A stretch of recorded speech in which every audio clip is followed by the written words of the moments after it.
is the Week in Review at the Abbeville Institute. Here is your host, Brian McClanahan. Welcome back to the Week in Review at the Abbeville Institute. This is your host, Brian McClanahan, and this is episode 172, covering the week of June 3rd through June 7th, 2019.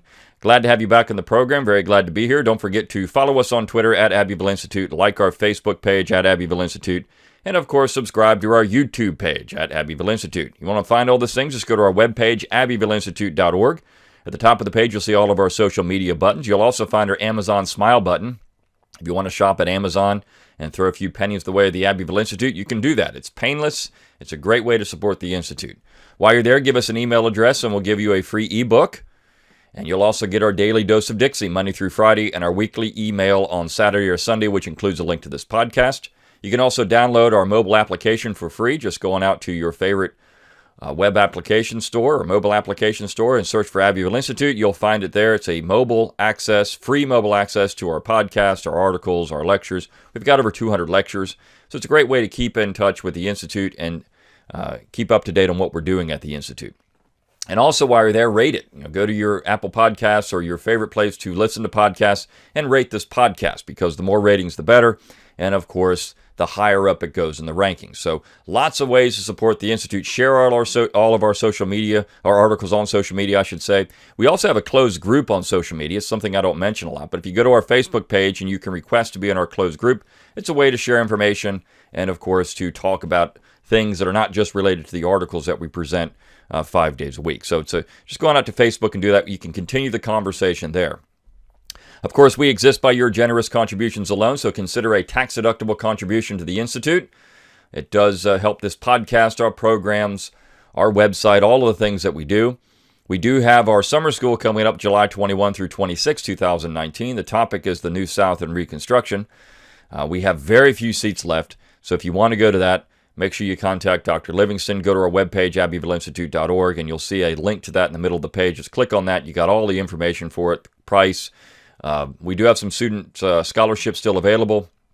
So if you want to go and you're in advanced high school, college, or undergraduate or graduate student, consider going to the summer school. It's a grand time. It's not just a bunch of stuffy lectures. It is a good time to go out and do that. All right. Well, let's talk about the material for the week. We had a lot of interesting stuff. And I want to start, of course, this is Jefferson Davis's birthday week. It's also John Randolph of Roanoke. So we've got some pretty important people. And on Sunday, we have Clyde Wilson's birthday. So a lot of important Southern figures celebrating birthdays this particular week. But I want to start with the idea, and it's something that I see a lot. And there was actually an individual who decided to carry on a debate with me on social media, which this individual clearly didn't have much time, much to do, because they would write extensive comments, and frankly, I just don't have that kind of time. So, but the individual wanted to say that secession essentially caused the war. Secession caused the war. He said the Southern Rebellion caused the war. Then he said no, he didn't say that, but essentially that's his point. Without the quote unquote rebellion, there would have been no war. And this position essentially is that secession is an act of war. That secession is a violent act. That simply by withdrawal, you're doing something violent. Now think about that particular position for a moment. Now he wouldn't say that. He would, oh, no, I don't say that. This is a rebellion. But secession itself, and of course he also said secession created illegitimate government. So there's two things to think about with that particular position. Number one, is the act of withdrawal an act of violence? And number two, does that create an illegitimate government? Well, we know that the act of withdrawal was not an act of violence because the war didn't begin until April of 1861, 4 months after the act of withdrawal from the Union. So for 4 months, there was no war. There was no violence. Saying that secession is an act of violence would be like saying a divorce is an act of violence. Certainly it can create violence. There can be a violent reprisal, but where does the blame come for the violence? Does it come from the person who just says, look, we're not getting along. We don't need to be in this situation any longer. It's creating problems. We're never going to get along. We have irreconcilable differences. You go your way, I go my way, and we'll just be out of this thing. Is the act of violence on that person, or is it on the person or the entity, the political entity that says, you know what, you can't do that. I'm going to force you to stay here. So where is the act of violence? That question is, and of course, well, but the South fired the first shots. They were the ones that, there could have been peace if they had just not fired the first shot. But we know what happened here. There was a decision made by the Lincoln administration to resupply not just Fort Sumter, but also Fort Pickens. And of course, the South had warned that's a violation of our sovereignty, which gets into this idea of legitimacy, and that cannot be tolerated. It would be no different if you ask the question, would the city of Boston, for example, have allowed the British to come and resupply any forts they had in Boston? Would that have been seen as an act of war? Certainly. The mere fact that the Continental Army surrounded Boston and forced the British to evacuate by pointing their guns at them, the British weren't going to do anything to try to force the issue. Or the fact that the British were trying to march into Lexington and Concord and seize arms. These are acts of war. The British government was not recognizing American sovereignty. So the inconsistency, the hypocrisy in all of that, they can never answer that question. They'll say, well, yeah, but the Americans won the war then. that's why that act is legitimate. An act of war does not make anything legitimate, realistically. That's not what, we just want to use the left against them. It's not what the United Nations says. The United Nations has a principle of self-determination. Any people anywhere can have self-determination if they want it, because they're looking at legitimacy. So we have this position that somehow secession, the act of withdrawal, or real federalism, nullification, whatever it is a act of violence. But it's simply not. In fact, it's the most peaceful thing you can do when you have differences that cannot be solved. And of course, then the comeback is, well, okay, but the differences the South had with the North were immoral. Well, as we've already pointed out in this podcast many, many, many times, the North was in no better position to lecture the South on race relations they could not do it. C. Van Woodward pointed this out in The Strange Career of Jim Crow. The North was in no position to lecture the South on anything when it came to race relations. We know that northern states still had slavery. New Jersey still had slavery in 1861. We know that not all these slave states seceded from the Union in 1860 or 1861. That Lincoln was fine with maintaining a union with slavery. The war was not about slavery at the beginning of the war. Lincoln made it a war aim into the war, but at the beginning of the war, it's about the Union. So, in order to make it a more morally palpable war, it's morally palatable. The fact is, you had to create some type of issue to justify the slaughter of near 1 million men. You had to do something to make it to where there was a righteous cause or a righteous cause crusade. It had to be something like that. Because at the beginning, it's simply a war of occupation. You can't leave. It is a use of force that we would consider in the modern age to be immoral. Immoral. When other places in the world have said, you know what, we want out, we consider the threat of force to be an immoral threat of force.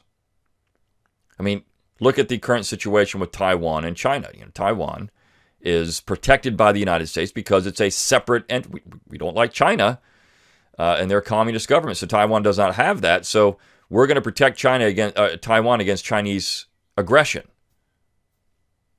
We're taking the position of the South. And we've done this throughout history. Take your pick. We've done it throughout history, but not in our own backyard. So is the act of secession an act of war? And I bring this up at the beginning because the first piece of the week was a piece about CalExit and a new secession group in South Carolina, one being left-wing and one being right-wing. And the idea is that there is cooperation between these two groups for peaceful recognition and separation. Look, we don't see eye to eye. California is never going to see eye to eye with South Carolina. Of course, there are people in California that will. And I would say that the leader of the left-wing leader of this group is a good man. He simply wants to say, you know what, we don't agree on issues. We don't want to be governed by Donald Trump. We don't want to be governed by the right. We want out of the union so we can have our own leftist republic and not be under the threat of having some type of right-wing government determine what we can and can't do. So why don't we just part ways? The Southern tradition, the Southern political tradition, the history of that is a history of peace. Part ways, agree to separate and get along rather than trying to force each other under the yoke of the other. So if you take out California, for example, from the 2016 election, it's a landslide for the Trump administration. It's a landslide for Donald Trump. California was the only reason that Hillary Clinton had a majority in the popular vote. It's the only reason. You take out California and the Congress looks completely different. The House of Representatives looks different. The Senate, of course, loses 2 senators. So you take out California and the United States is drastically different.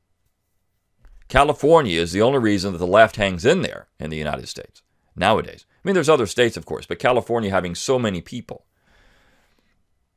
So the entire political situation in the United States looks different.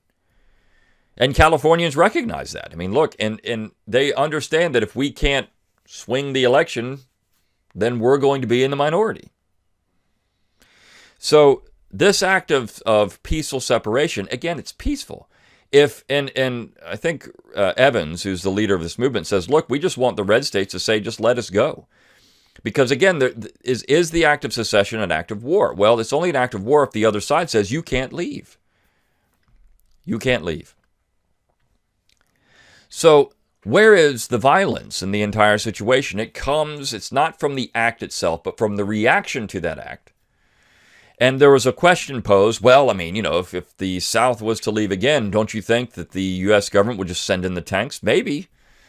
I mean, but this is why you have to educate people and say, you know what, this doesn't have to be that way. You can still even cooperate. I mean, there's other ways to do this. There's the 10th Amendment. There's ways to maintain federalism. The Southern political tradition of decentralization is a peaceful recognition that there are differences within the Union, and those differences are better settled at the local level, and that we shouldn't force one section or one group or one state or another to abide by the laws of another state when it comes to things that are not delegated to the central authority. We have a constitution of limited powers. A general government of limited powers. And if the powers aren't there, the general government can't do it. So the Southern tradition is that. It recognizes that federalism was designed in the system. And so that's what you have. And you can take your pick, whether it's left-wing, right-wing, Democrat, Republican. Both sides abuse power. Both sides push an agenda that harms the other. And so why not just recognize that perhaps, and as we have a video out there, is America too big? Perhaps America is too big to govern properly. You can't have top-down government if America is too big, because you're always going to have these irreconcilable differences. So, is a parting of the ways better? Is a peaceful parting of the ways? Do you have to send in the tanks? No, you don't. All that you have to say is that if enough people believe this, that you don't have to, that the response from the Lincoln administration was the incorrect response. That's where education comes into play. That's where we try to do what we do, which is education. Look, it didn't have to be this way. We didn't have to have war in 1861. It didn't have to happen at all. Those forts could have been abandoned. They could have been negotiated. There could have been a negotiated settlement. And of course, you would have only had 7 states out of the Union at that point. If South Carolina and the United States don't go to war in 1861, Virginia doesn't leave the Union, nor does North Carolina, nor does Tennessee. I mean, these states aren't out. So you still have a United States with slaveholding states, and Lincoln wanted that. Seward wanted that. They weren't going to abolish slavery in those states. Slavery would have continued to exist in the United States. The Corwin Amendment was actually the Lincoln Amendment. Daniel Crofts has pointed this out. Lincoln was willing to protect slavery in the states where it already existed. So The fact is, slavery wasn't anywhere near the issue. It was secession that was the issue, and maintaining the Union at all costs. I mean, Lincoln was willing to do anything at one point once he became president to save the Union, and that meant the Union, of course, meaning that it's the states that we have in here, and we have to maintain it by force. That's what the war was about. So it's amazing to me that people think that somehow the act of quote-unquote rebellion started the war.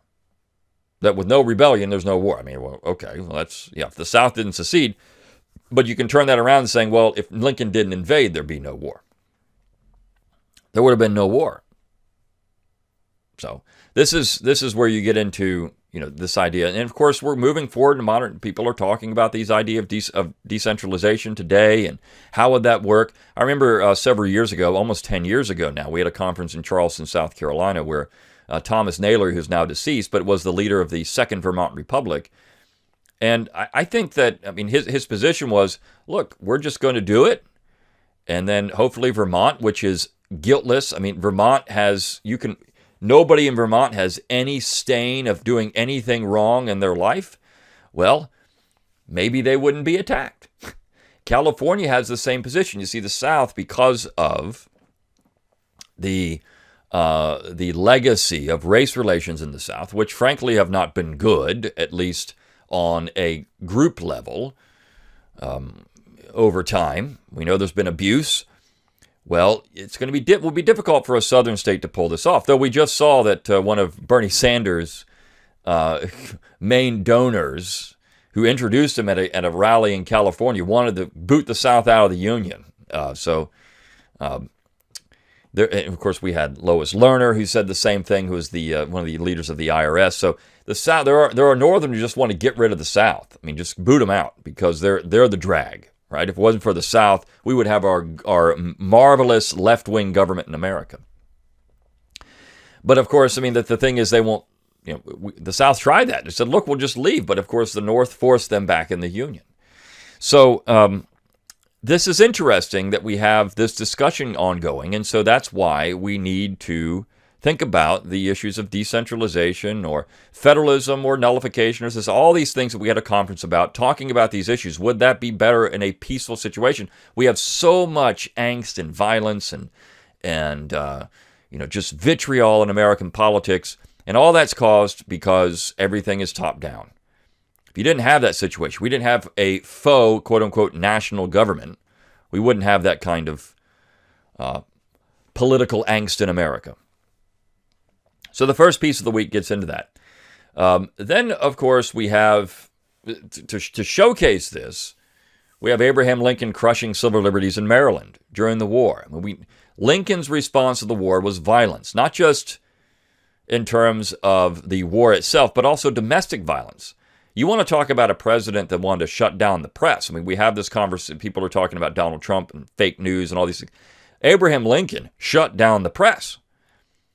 Even mainstream historians are starting to come around and begrudgingly say, yeah, Lincoln wasn't too good on civil liberties during the war. There could have been a different approach here. Lincoln was very upset when newspapers would print things that were critical of his administration or his activities during the war. And we know that several presses were shut down in New York. We know that presses were attacked in other states. We know that individuals were arrested. Thousands, tens of thousands were arrested essentially as political prisoners during the war for simply speaking out against the Lincoln administration. They were painted with the broad strokes of traitors. We know that a future U.S. Senator, ambassador to Great Britain, and Secretary of State was arrested during the war. Thomas Francis Byard Sr. of Delaware. Arrested during the war. He was later released, but he was arrested for nothing. Simply because the Union Army that occupied the region decided that they were going to go in and disarm, quote-unquote disarm, what they considered to be disloyal citizens of the state of Delaware. And Thomas Francis Byard was one of those citizens. His father was a sitting U.S. Senator who was also threatened with violence. So this is the political climate of the North. It was violent. Do we want that? Do we want Lincoln to be the model of America? It's not a good model. Do we want the Lincoln administration to be the model of America? You hear it all the time. Well, Abraham Lincoln, Abraham Lincoln's the greatest. Abraham Lincoln. Donald Trump's best president than Abraham Lincoln. My gosh, please don't compare Trump to Lincoln. But this is where we are in America because we have this righteous cause myth that's created an image of Abraham Lincoln that's simply untrue. Lincoln, the man of peace. Lincoln wanted peace. Lincoln didn't want peace. Lincoln knew he could save his party or save the Union in a new Union, not the old Union. So he decided to save his party and create a new Union. And the process. I mean, this is what he could do.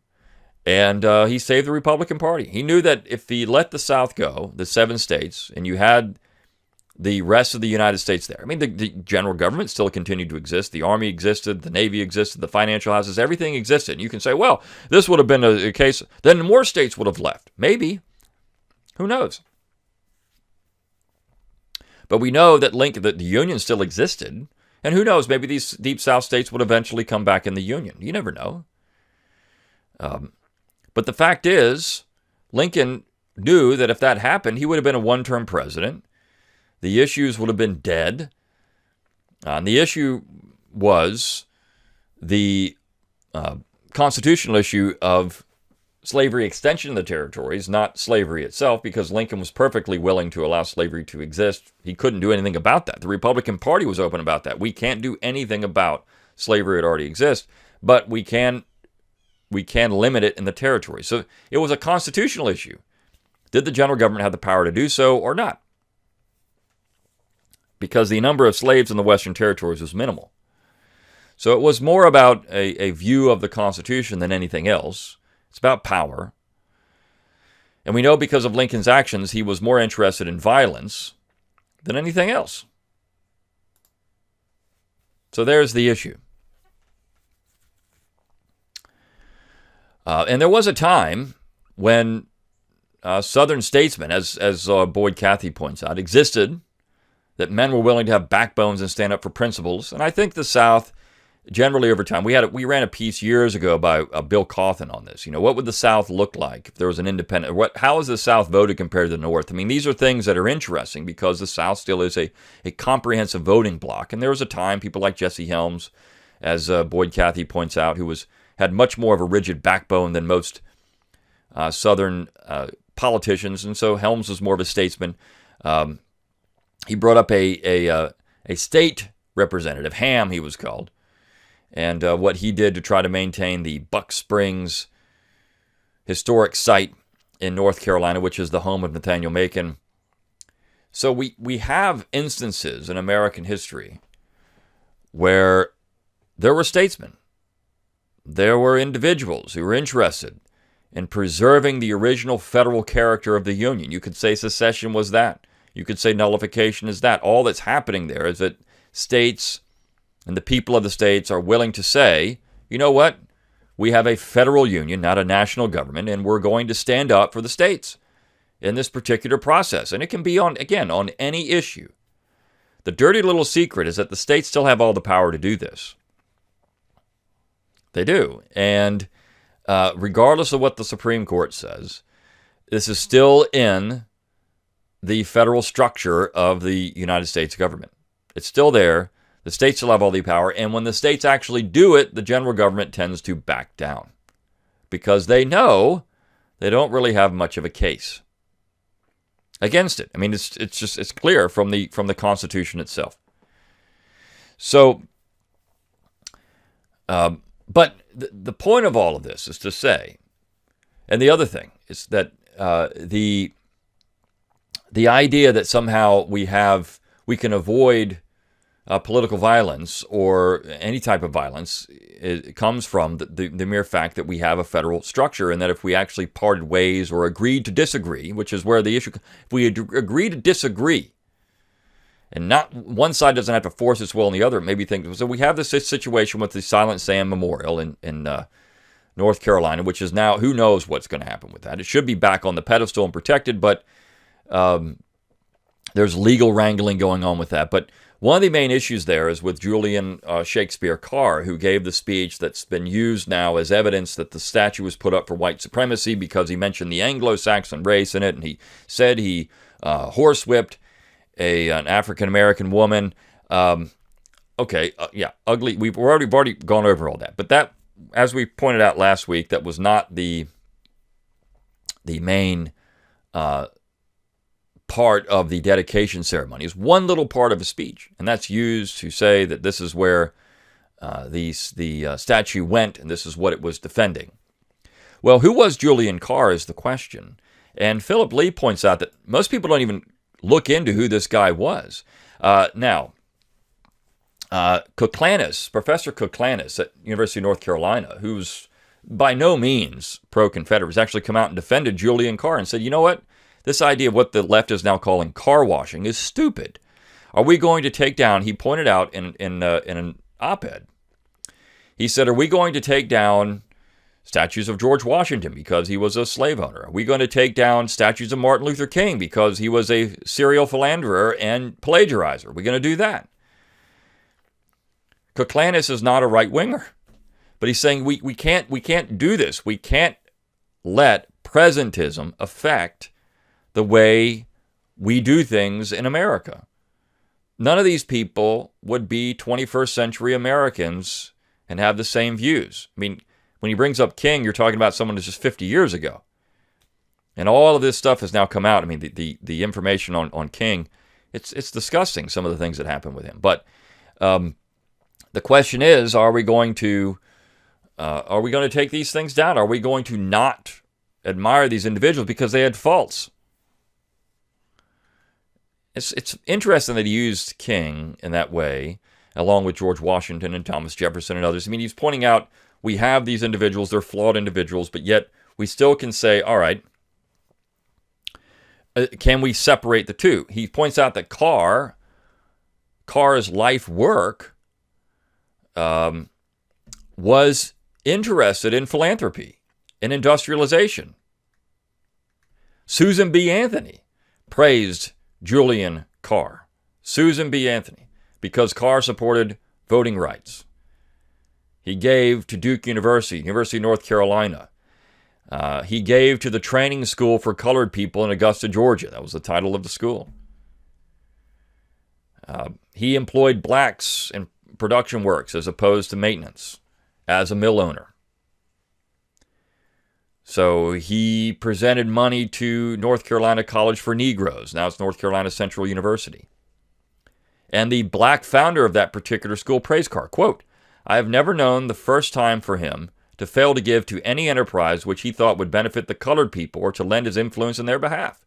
I have known scores and scores of colored people who are the recipients of his kindness and generosity. I have never known a colored person too poor or ignorant who went to General Carr for assistance and did not receive the same. This is the guy that's people are running around and saying is the most vicious racist in the entire South. Or in North Carolina, they don't even dig into it. This is all out there. This is all easily accessible information, and yet the car washing continues. Why? Because there's a political agenda here. You see, if you have images of Confederate images or the Founding Fathers, you have an America that they don't like. As we pointed out last week, it's inherently anti-American. America cannot exist till 1975. So it's a political agenda that's driving this stuff. It doesn't really matter about the actual history and who these people actually were. It doesn't matter at all. All that matters is tearing things down, because that's all these crybabies know how to do, is tear things down. So the fact is, the language that Carr used, you can't excuse it from a 21st century position, but you're asking Carr to be someone who's a 19th, early 20th century individual who most people weren't. I mean, even Abraham Lincoln was not that. So, not a 21st century individual on racial views. So we're asking things of people that just don't function well. So the car washing is part and parcel of a larger agenda to completely change American history. It's Orwellian. It's Orwellian. And the last piece I want to talk about for the week is our piece on Tuesday. It's our book review, Louisiana Poets by Clyde Wilson. It's a short review of a book by Catherine Savage Russman, who's going to be speaking at our summer school. She's a poet, and she's released a new collection of poetry, Louisiana Poets, a Literary Guide. And so it's well worth your time if you're interested in poetry, Southern literature, to pick this up. She's a great poet and a very nice lady. And so I highly recommend you go and acquire this book. She's a retired professor of French at Tulane University. And so she's an interesting individual. But this is an academic book. And so every now and then, we run popular reviews of popular books. We run reviews of academic books. And this is an academic book that if you're interested, again, Southern literature, Southern poetry. And it was said, one of the original ideas behind the Studia Humanitatis was that individuals read poetry. Poetry is good for the soul. Read a little poetry every day. You have a different view on the world. And so something you should do. If you're listening to this podcast and you don't do that, read a little poetry every day, or even just every week. You would do something for the soul. So I hope you enjoyed this week in review at the Abbeville Institute. Until next time, good day.